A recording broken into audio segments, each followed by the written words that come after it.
সুবিধা থাকারও কিন্তু অনেক রকমের অসুবিধা আছে, আর সেই গল্পই আপনাদের সাথে আজকে শেয়ার করব। সো হ্যালো এভরিওয়ান, আসসালামু আলাইকুম। আমি ইশরাত শরীফ মুন্নি চলে এসেছি আপনাদের সাথে আমার আরেকটা ডেইলি ব্লগ শেয়ার করার জন্য। আজকের ব্লগটাতে আমি বলতে যাচ্ছি কিছু কিছু সুবিধা মনে হয় আমাদের না থাকাই উচিত, বেসিক্যালি বাঙালিদের জন্য। কারণ আমরা সুবিধার অপব্যবহার করতে সবচাইতে বেশি পছন্দ করি। এটা হচ্ছে মেট্রো রেলের ম্যাপ। যেহেতু মেট্রো রেল এখন মতিঝিল পর্যন্ত আসছে, তো সেহেতু আমাদের রায়েরবাগ থেকে ইচ্ছে হলো যে আমরা মতিঝিলে গিয়ে তারপরে সেখান থেকে মেট্রোতে করে শেওড়াপাড়া যাব। মানে আমার বাসা হচ্ছে ইব্রাহিমপুর। সরি, আমার বাসা বললে ভুল হবে, আগে ছিল কিন্তু এখন হচ্ছে আমার জায়ের বাসা। আমরা চিন্তা করলাম যেহেতু সকালবেলা অফিসের রাশ থাকবে, যে কারণে আমরা দুপুরের পরে রওনা দেব। কিন্তু কি হলো, দুপুরের পরে রওনা দিয়ে যেই লাউ সেই কদু। মানে আমাদের যোগাযোগ ব্যবস্থা যতই উন্নতি হোক না কেন, আমরা যেন যানজট ছাড়া চলতেই পারি না। মেট্রো রেলের ভিতরে টিকিট কাউন্টারে গিয়ে দেখতে পেলাম লম্বা লাইনের জট। মানে এত ভিড়, প্রায় আধা ঘন্টা থেকে 1 ঘন্টা পর্যন্ত আমাদের ওয়েট করতে হয়েছে। 1 ঘন্টাই মেবি লেগে গিয়েছে, 40-50 মিনিট এরকমের হবে হয়তো বা লেগে গিয়েছে আমাদের টিকিট পেতে।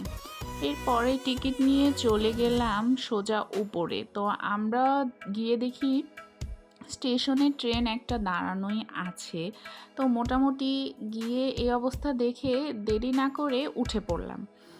তো যেহেতু ট্রেন একটা দাঁড়ানো আছে, কিন্তু ভিতরে বিশ্বাস করবেন না এত পরিমাণে ভিড় ছিল যেটা বলার বাইরে। আর আমরা খুবই অবাক হচ্ছিলাম যে মানে এটা কিভাবে সম্ভব।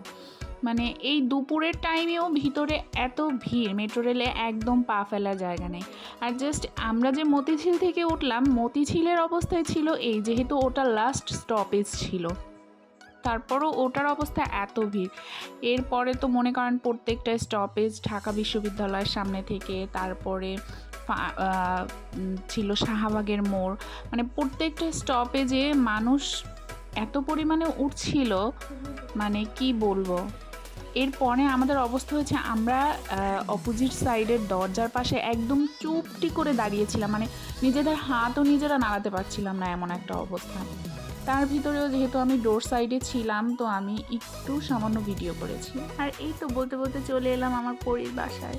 আমার পরীটা এসে দেখি নাচছে। তো সে খুব নাচতে পছন্দ করে। আর এরপরে এখানে টুকটাক একটু খাওয়া দাওয়া করলাম আমরা, যেহেতু আমরা বেশ 2-3 দিন ছিলাম ভাবিদের বাসায়। তো সব দিনের ভিডিও তো আর নেওয়া হয়নি, তো কিছু কিছু স্পেশাল মোমেন্ট যেগুলো ছিল সেগুলোর ভিডিও নিলাম। এরপরে একটা সন্ধ্যায় চলে গেলাম 14 নাম্বার। সেখানে হচ্ছে বিভিন্ন রকমের স্ট্রিট ফুডের পসরা থাকে। তো আমরা সেখানে গেলাম বাচ্চাদেরকে নিয়ে, বাচ্চারা অনেক এনজয় করছিল। আর বাচ্চাদের এনজয়েবল মোমেন্ট দেখে আমরাও অনেক বেশি খুশি হয়ে গিয়েছিলাম। এরা 3 ভাই বোন একসাথে হলে যেমন দুষ্টামি করে, তেমন এদের বায়না এবং বাহানাও বেড়ে যায়। তো এদেরকে নিয়ে একসাথে আমাদের বের হতেই হয়। আর বের হওয়ার সব দায়িত্ব পড়ে আমাদের দূর জায়ের উপরে। এদের ভাইদের তখন আর কোনো হুঁশ থাকে না, আমরাই এদেরকে নিয়ে ঘুরি, খাওয়াই, সব কিছু করি। তো এই তো ছিল আজকে আমার এই ছোট একটা ব্লগ। কেমন লাগলো সবাই জানাবেন। আর এরপরেই তো আমাদের পুষির সাথে কিছুক্ষণ সময় কাটালাম। তো ভালো থাকবেন সবাই, দোয়া করবেন আমাদের জন্য। আজকের ব্লগটি দেখার জন্য ধন্যবাদ। আসসালামু আলাইকুম, আল্লাহ হাফিজ।